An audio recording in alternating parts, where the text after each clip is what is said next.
Hello అండి. హిందూ మత విశ్వాసాల ప్రకారం 18 పురాణాల్లో ఒకటి విష్ణు పురాణం. ఆకాశం, సముద్రం, పర్వతాలు, సూర్యుడు, ఇతర మూలకాల గురించి ఇందులో వివరించబడింది.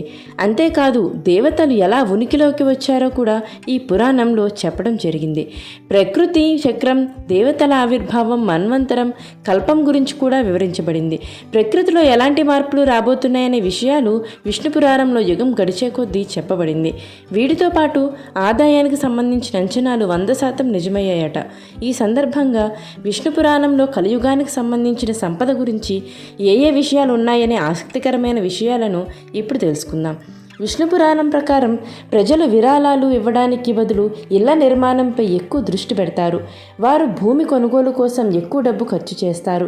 భూమి వారి అతిపెద్ద ఆస్తి అవుతుంది. కలియుగంలో మనిషి ఏం సంపాదించినా తన సంపద అంతా ఇల్లు కట్టడానికే ఖర్చు అవుతుందని పండితులు చెప్తున్నారు. అంటే ప్రజలు ఇల్లు కట్టడమే సర్వస్వంగా భావిస్తారట.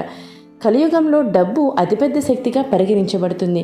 ఎవరి దగ్గర ఎక్కువ ధనం ఉందో వారి దగ్గర గర్వం కూడా పెరుగుతుంది.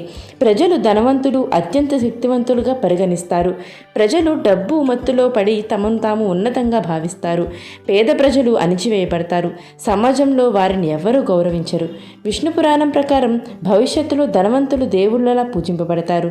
ఎందుకంటే ప్రజలు డబ్బును సర్వస్వంగా భావిస్తారు. పేద ప్రజలను తక్కువగా భావిస్తారు.